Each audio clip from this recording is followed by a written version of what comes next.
السلام عليكم ورحمة الله وبركاته، حياكم الله أيها الأحبة، يا حبايبنا، يا أيها الرياضيون الكرام.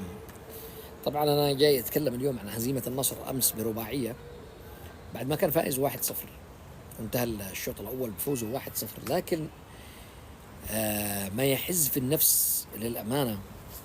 خلونا أول شيء نتكلم عن رونالدو، لأنه في ناس الآن حملة كبيرة على رونالدو، وأنا طلعت أمس يعني من الناس اللي أنا مقهور يعني من نتيجة المباراة أمس وأحداث المباراة أمس. فعلا تيقنت وتأكدت أن رونالدو أكبر من النصر للأمانة. يعني خليك من بعض المشجعين النصراويين، طبعا أي مشجع نصراوي يقول لك النادي أكبر من أي لاعب، لكن للأسف الشديد يعني فعلا رونالدو أكبر من النصر. هذا اللي تأكدت منه أمس حقيقة يعني من المباراة. أولا خلونا عشان نقدر نتكلم بطريقة صحيحة، خلونا نبدأ نتكلم أول شيء كأهمية رونالدو في نادي النصر أو في أي نادي. رونالدو بحكم خبرته وسنوات عمره التي قضاها في كرة القدم كلاعب تاريخي، كمهاجم تاريخي وهداف تاريخي تقريبا لجميع بطولات العالم، إن لم يستغل الفريق ولم يستغل المدرب ويستغل وجوده، فبالتالي حيكون نقطة سلبية بالنسبة للفريق للأمانة. يعني آخذ مكان لاعب دون أن تستفيد منه، هو أخذ مكان لاعب الآن أنت ما تستفيدش منه أصلا، بينما أنت قادر تشيله وتجيب لاعب ثاني ممكن تستفيد منه يخدم خططك الخرافية الخنفشارية. يعني لما تشوف واحد زي رونالدو لو تجي تراقبه طول المباراة، ودائما رونالدو على فكرة في كاميرا مخصصة لرونالدو تتابعه بكل تحركاته، يعني ستجد انه دائما يعني يا اخي وهو مغمض يمسك اماكن حساسه واماكن فاضيه ويفتح لعب في اماكن مهيئه انه يستطيع انه يصنع منها فرصه لهدف محقق. طيب رونالدو في زمن من الازمان اول بدايه يعني في اوج عصره، يعني كان من 10 فرص ممكن يجيب لك 9 أو 8 أهداف. الآن خلينا نقول من 10 فرص يجيب لك 5 أهداف. فكونك أنت تلعب مع واحد زي رونالدو يلعب معاك في الفريق وما تستفيد منه وما تستغل المراكز اللي يفتحها، يعني أمس أنا أشوف تاليسكا يهاجم ورونالدو فاتح له على اليسار فاضي، لو رماله الكرة جول ما في مجال، يعني لو ما جابهاش جول هذه حتكون يعني سلبية على رونالدو، لكن لو رماله الكرة ومشت بالطريقة مثالية جول. يفتح لأحمد يحيى قبل ما يطلع، يفتح لمش عارف عبد الرحمن غريب، يفتح يعني الرجل يفتح في أماكن يعني استحالة إنه ما يجيبهاش جول. يعني أنت ما ترميلوش كرة ليه؟ أنا أستغرب أمس قسما بالله مباراة يعني قمة في الاستفزاز. يا أخي أوتافيو يستلم كرة يسلمها لاعبي الهلال، يراوغ واحد واثنين ويسلمها اللاعب الهلال، كل باصاتهم البعيدة للاعبي الهلال، كل مش عارف ايش لاعبي الهلال كل. يا اخي امس الهلال سيطر الشوط الثاني بلاعيبة النصر، ما سيطر بلاعيبة الهلال. يعني ايش عاد تشتي اذا لدرجة انت الحارس يسلم كرة للمهاجم يخليه يهدف الرابع من الثالث. يعني للأمانة نادي النصر إذا هذا مستواه يا أخي بلا كلام فاضي، بلا رونالدو بلا أوتافيو بلا ما في. يعني أنا يعني لما أجي أنا والله أقول والله المدرب كويس إنه لاعب رونالدو، لا بالعكس. أنت إذا تلعب رونالدو وأنت مش قادر تحكم فريقك إنه يا رجل النصر كم هدف جاب رونالدو من يوم انتقل للنصر بالرأس؟ كم هدف؟ أهداف معدودة يمكن. مش مستغلين قوة الارتقاء اللي عند رونالدو، مش مستغلين يعني شهرة رونالدو في أهداف الرأس، أكثر من هدف بالرأس في العالم. ما فيش أوفرات صحيحة تطلع له، ما في أوفرات صحيحة تطلع له، ما في حد يأوفر له صح لراس رونالدو لعند رونالدو، وهو بس بيرتقي حتى لو الحارس طلع معاه أحيانا يرتقي أعلى من الحارس. ما في، مش قادر تستغل الرجل زي هذا هداف العالم، ما أنت قادر تستغله صح. طبيعي التصرف اللي يعمله. الرجل انجن. واحد في سن 40 لازم توصله كورة مقشرة وينزل للدفاع ويطلع للهجوم، وينزل للدفاع ويطلع للهجوم، ويفتح لهذا ويفتح لهذا. انه حد يلعب له كرة صح ما في. الكرة الوحيدة تبع عبد الرحمن غريب اللي لعب له صح جاء من هدف في نهاية الشوط الأول بس.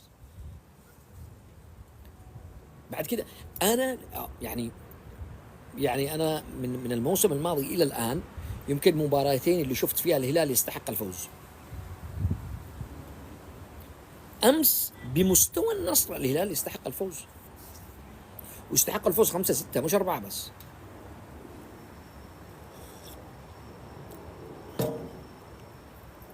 يعني للأمانة شيء عجيب. يعني والله العظيم أنا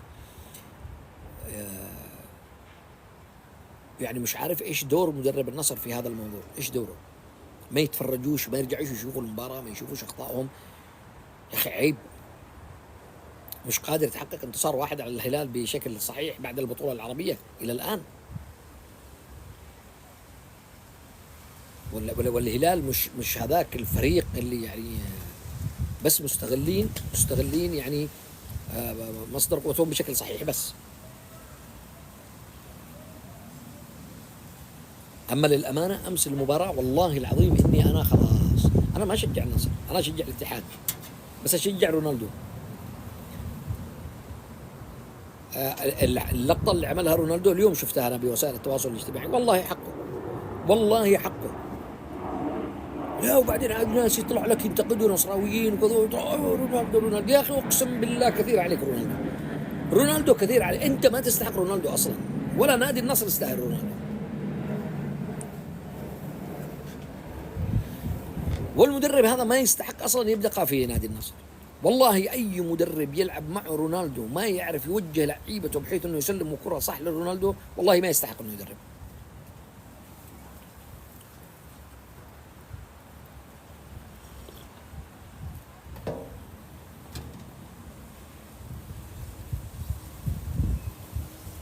يعني أنا أتمنى أنه رونالدو إذا حصل عرض من أي نادي آخر ويستحسن له نادي أوروبي ويروح يختم حياته، أو يرجع ريال مدريد يدفعه لريال مدريد إنه يرجع يختم حياته في ريال مدريد وخلاص.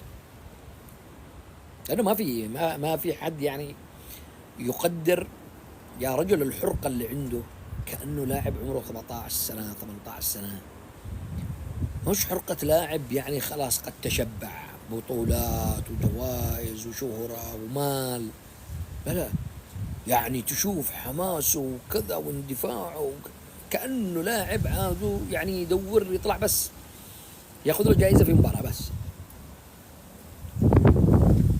أنت مش قادر تستغل هذا الميكس العجيب اللي عندك، الخليط ما بين الشباب والخبرة يا أخي أنت مدرب فاشل. ولعيبة أنا أعتبرهم من وجهة نظري أقسم بالله لعيبة فاشلين، ولعيبة يملأهم الحقد والحقارة مثل الذي في منتخب البرتغال.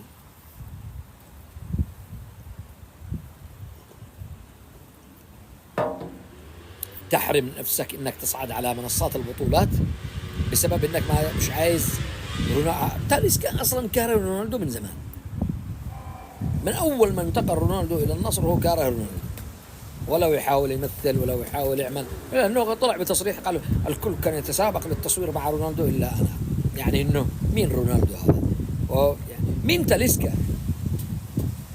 تاليسكا مش رونالدو. مين تاليسكا؟ مين يعرفك أنت أصلا يا تاليسكا؟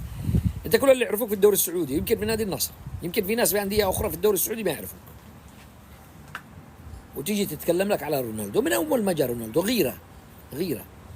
ما إذا دخلت الغيرة هنا أنت تنهي طموحات النادي وتنهي طموحاتك أنت نفسك، لأنك أنت نفسك مش قادر تستفيد من وجود نجم زي هذا. مجرد وجوده يسحب لك معاه 2-3 مدافعين. يا رجل ارموا له اوفرات صح، خلوا يجيب لكم اهداف بالهد.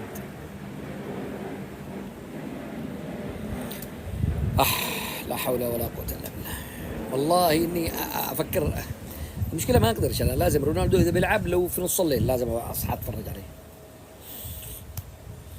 يلا ان شاء الله يعرفوا اخطائهم، بس ان شاء الله مركزين لي انه ما طلعش ياخذ الميداليه. قد يكون اخطاء، لكن في عز ما يصير الانسان ممكن يرتكب اخطاء كبيره. انت جاي تتكلم علي عن ليش انا ما طلعت اتكرم؟ ما ودي اتكرم. السلام عليكم ورحمه الله.